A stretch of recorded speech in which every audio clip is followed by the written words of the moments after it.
संस्कृत में न्याय शब्द का उपयोग कई अर्थों में होता है। संस्कृत व्याकरण शास्त्र की व्युत्पत्ति प्रक्रिया के अनुसार उसका अर्थ किया जाए तो नियते प्राप्यते अनेन सह न्यायः, अर्थात जिसके द्वारा किसी विशेष वस्तु या स्थिति की प्राप्त की जाती है वो न्याय है। संस्कृत शब्दकोश शास्त्र के अनुसार सोचें तो ये न्याय शब्द अलग अलग प्रसंगों में रीति पद्धति, धारा, औचित्य, फैसला ऐसे अर्थों में प्रयुक्त किया जाता है। संस्कृत साहित्य में न्याय नाम का एक स्वतंत्र शास्त्र भी है, इसे तर्कशास्त्र भी कहते हैं। ये शास्त्र प्रमाणे अर्थ परीक्षणं न्याय यानी प्रत्यक्ष वगैरह प्रमाणों के अर्थ की परीक्षा करने की प्रक्रिया को कहते हैं। इस तरह न्याय शब्द कई अर्थों में प्रयोग किया जाता है। जहाँ न्याय शब्द का प्रयोग जिस अर्थ में किया जा रहा हो वो एक विशेष अर्थ में होता है। अपनी बात को संक्षेप में फिर भी सटीक ढंग से प्रस्तुत कर देने के आशय से लोक या शास्त्र में प्रसिद्ध जो दृष्टांत प्रयोग किए जाते हैं वे दृष्टांत भी न्याय हैं। यानी लोक शास्त्र प्रसिद्ध दृष्टांत विशेषः न्यायः। जैसे कि एक पात्र में दूध है और दूसरे पात्र में पानी है, कोई अगर इन दोनों को एक पात्र में मिला देता है और एक पात्र में एकत्रित दूध और पानी को पुनः अलग अलग करना कठिन कार्य हो जाता है। ऐसा माना जाता है कि राजहंस पक्षी इस कठिन कार्य को कर सकता है, उसे प्रकृति ने ऐसी शक्ति दी है। इसलिए दूध और पानी को अलग अलग करने के लिए संसार में हंस या राजहंस प्रसिद्ध है। इसे नीर क्षीर विवेक न्याय कहते हैं। अतः दूध और पानी को अलग करने के लिए संसार में लोक में हंस प्रसिद्ध है और इसी आधार पर लोक में नीर क्षीर विवेक नाम का एक न्याय प्रसिद्ध हो गया है। जब लोक व्यवहार में किसी अच्छे बुरे के भेद को परखने की बात हो या फिर एक दूसरे में मिश्रित सत्य और असत्य की जानकारी को अलग करने की बात हो तब वहाँ दृष्टांत देने के लिए इस नीर क्षीर विवेक न्याय का प्रयोग किया जाता है। यहाँ एक कहानी आती है कि एक सुनार और हलवाई के बीच विवाद हुआ और उसकी शिकायत की गई। हलवाई कहता कि मैंने मुहरों की पोटली दी है और सुनार कहता कि नहीं, ये पोटली पहले से ही मेरे पास थी। दोनों अपनी अपनी बात को सही बताते हुए एक दूसरे पर दोषारोपण करते रहे और अंत में निर्णय के लिए दोनों न्यायालय में जाते हैं। प्रमाण के लिए न्यायाधीश ने पोटली से मुहरें निकालकर गर्म पानी में डाल दी। हलवाई के तेल, चाशनी इत्यादि लगे हाथों से छूने के कारण मोहरों पर भी तेल, चाशनी इत्यादि लगी हुई थी और गर्म पानी में तेल इत्यादि छूटकर ऊपर आने लगा। इस प्रमाण के आधार पर न्यायाधीश अपना निर्णय सुनाता है और कहता है कि सुनार झूठा है, हलवाई की बात सही है। न्यायाधीश के इस निर्णय के विषय में हम कह सकते हैं कि न्यायाधीश ने नीर क्षीर विवेक न्याय के तहत कार्य किया, परिणाम स्वरूप सही और गलत का निर्णय हो गया। सुनार दोषी और हलवाई निर्दोष सिद्ध हुआ। भाषिक व्यवहार में इस तरह के न्याय वाक्यों के प्रयोग करने से दो लाभ हो सकते हैं। एक तो आपके संभाषण में सौंदर्य आता है, दूसरे इन न्याय वाक्यों में निहित तथ्य को समझकर मनुष्य को जीवन में प्रेरणा और मार्गदर्शन भी मिलता है।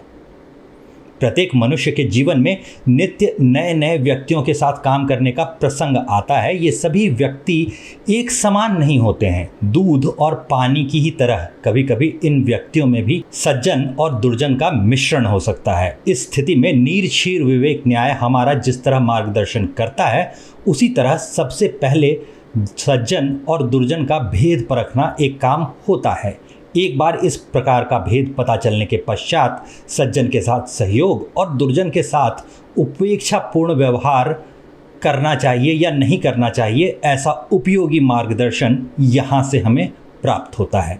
संस्कृत में ऐसे कई न्याय प्रचलित हैं। उसमें से अभी इस बातचीत में हम लोग केवल 10 न्यायों की बात करेंगे। पहला है सिंहावलोकन न्याय। सिंह शब्द एक प्राणी का वाचक है और अवलोकन अर्थात देखना।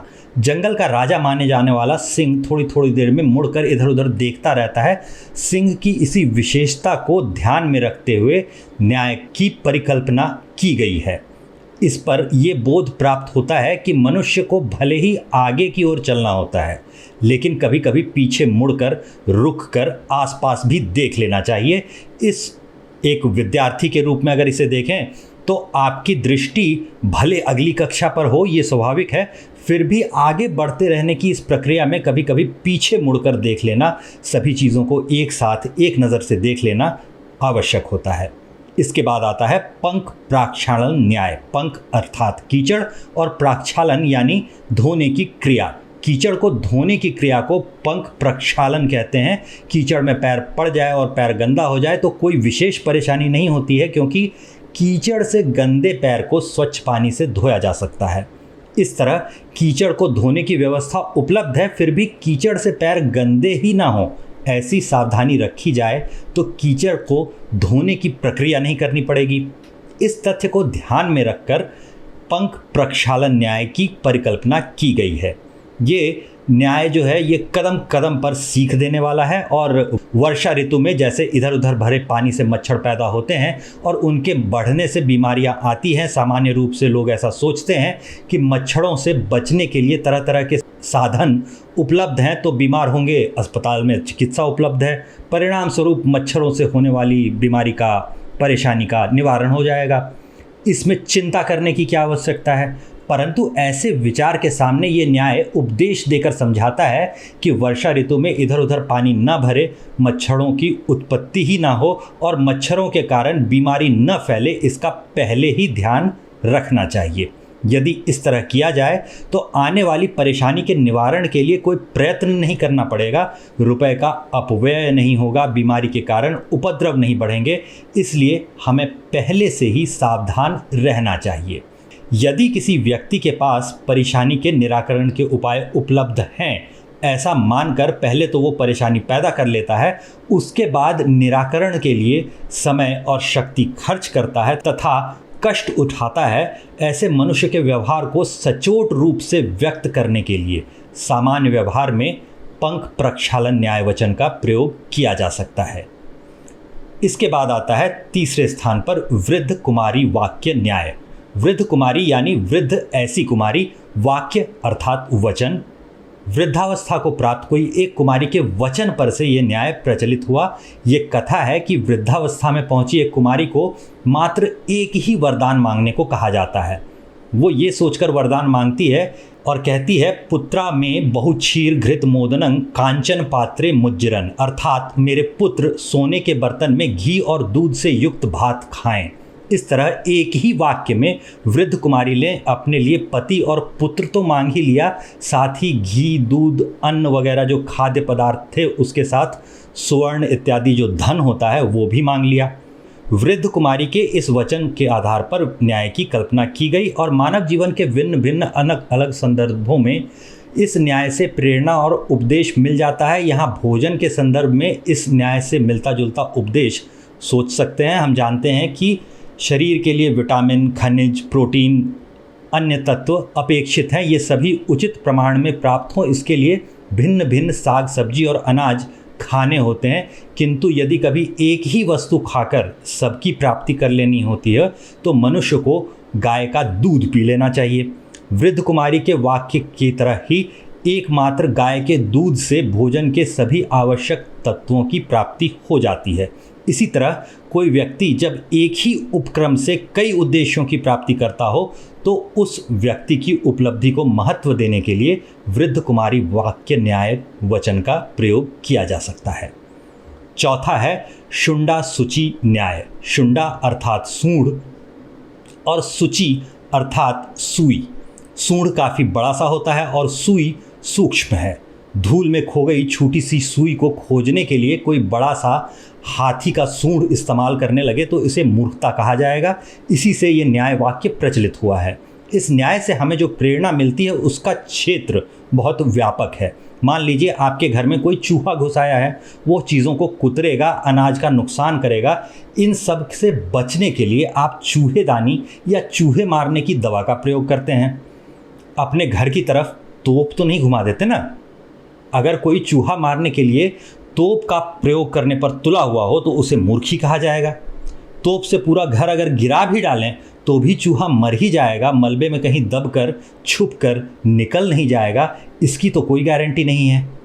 इस तरह जब कोई छोटे से काम के लिए बड़े से साधन का उपयोग करने लगे और फिर भी कार्य सिद्ध न हो, तब उस व्यक्ति की मूर्खता को शब्दों में व्यक्त करने के लिए शुंडा सूची न्याय को अपने वक्तव्य में प्रयोग में लाया जा सकता है। पांचवा होता है सूची कटाह न्याय। सूची कटाह में सूची का अर्थ फिर से सुई है और कटाह का अर्थ होता है कड़ाही। अगर किसी कारीगर को सुई और कड़ाही दोनों बनाने का कार्य मिला है तो स्वाभाविक है कि सरल और छोटी होने के कारण कारीगर सुई को पहले बना देगा और कड़ाही बाद में बनाएगा। अनेक कारीगरों के साथ इस तरह के अनुभव हुए तो उसे ध्यान में रखकर ये न्याय प्रचलित हुआ है। अभी जैसे मान लीजिए आचार्य की परीक्षा में मेरे हाथ में जब प्रश्न पत्र आ जाता है उस समय हम स्वयं भी यही करते हैं। 10 ऑब्जेक्टिव यानी वस्तुनिष्ठ प्रश्न होते हैं और इसकी तुलना में 3-4 दीर्घ उत्तर और लघु उत्तर वाले प्रश्न आते हैं। मुझे पता है कि गिनती में भले ही दीर्घ और लघु उत्तर वाले प्रश्न कम हैं, लेकिन हल करने के लिए वस्तुनिष्ठ यानी कि ऑब्जेक्टिव क्वेश्चन जो हैं वो आसान हैं। स्वाभाविक है कि हम सबसे पहले सरल और छोटे प्रश्नों का उत्तर लिख लेते हैं, कठिन और बड़े प्रश्नों का उत्तर बाद के क्रम में लिखते हैं। इस तरह के व्यवहार करने के लिए प्रेरणा जो होती है वो सूची कटाह न्याय देता है।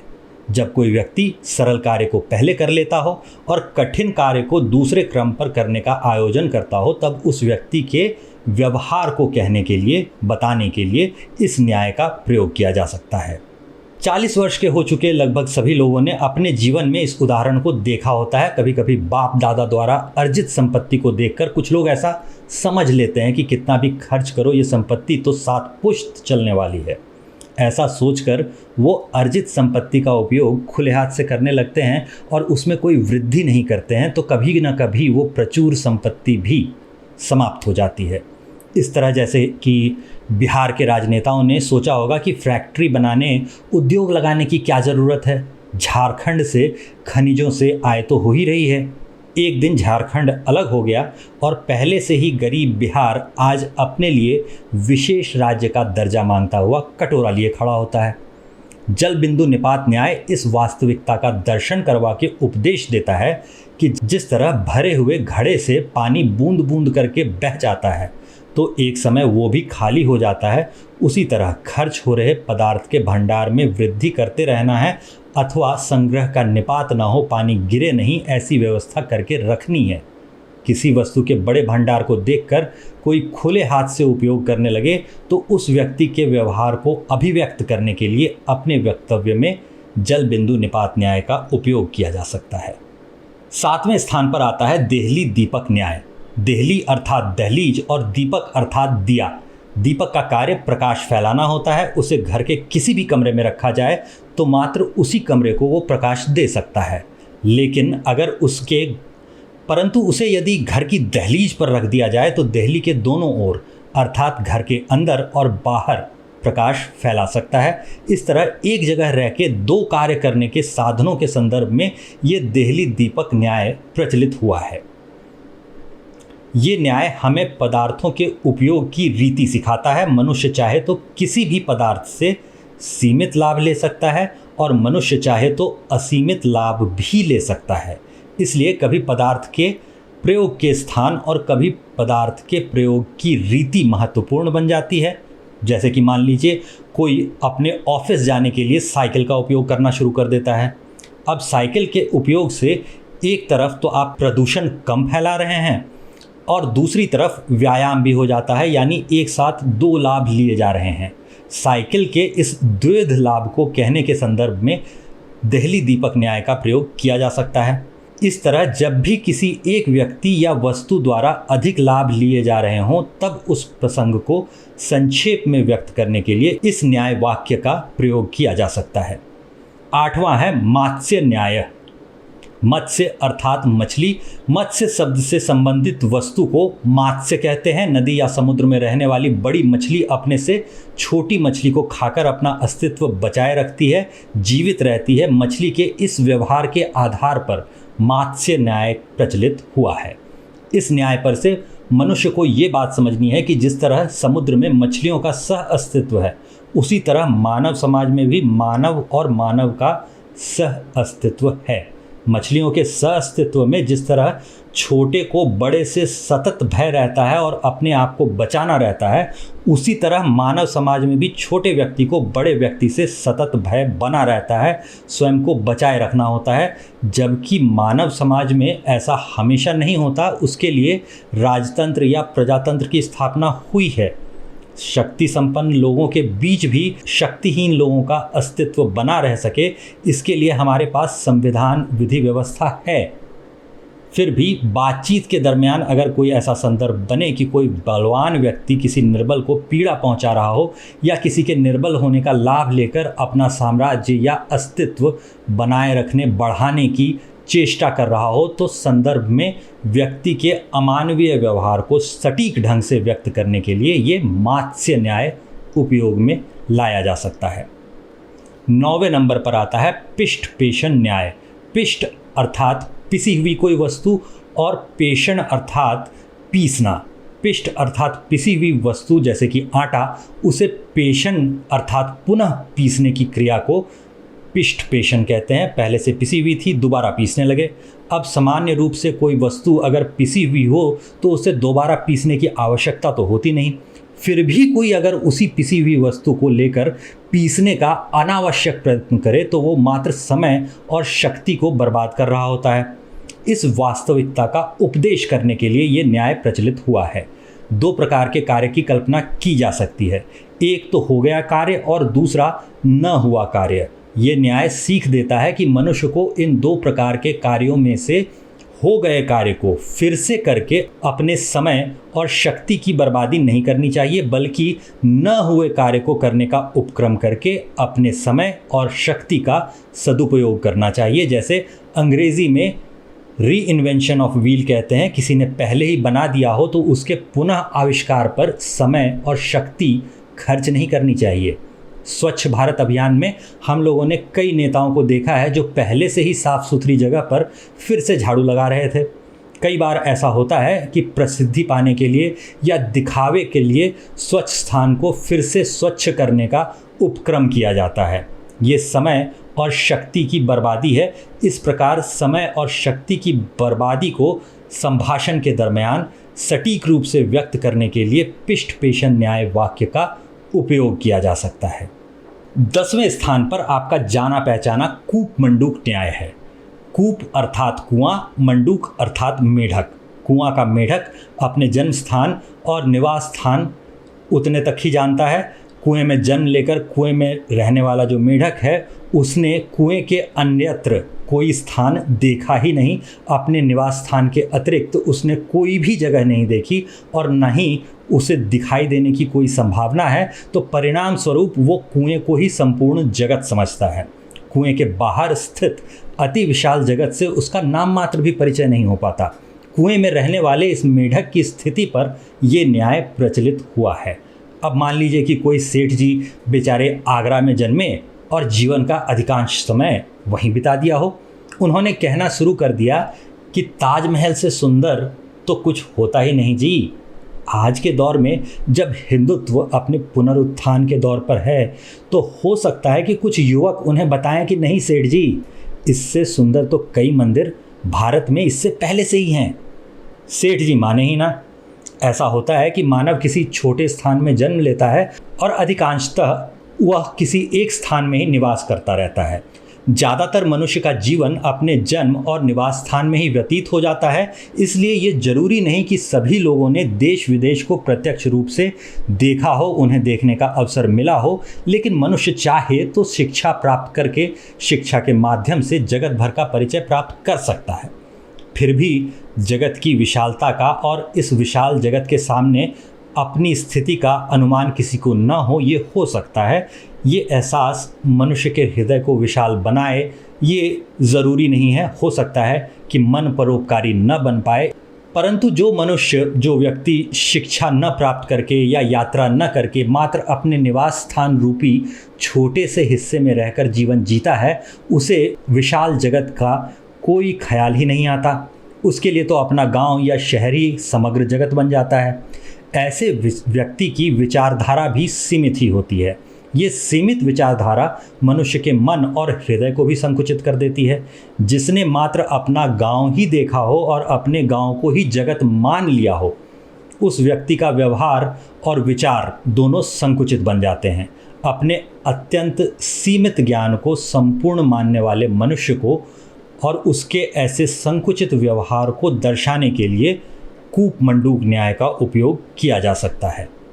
आशा है कि इन 10 उदाहरणों में आपका ध्यान इस बात पर चला गया होगा कि कैसे आप न्याय के सिद्धांतों को अपने दैनिक जीवन में प्रयोग तो करते हैं, उनके बारे में जानते हैं। हाँ, ये संभव है कि आपको किसी ने ये बताया नहीं कि ये सिद्धांत न्याय हैं।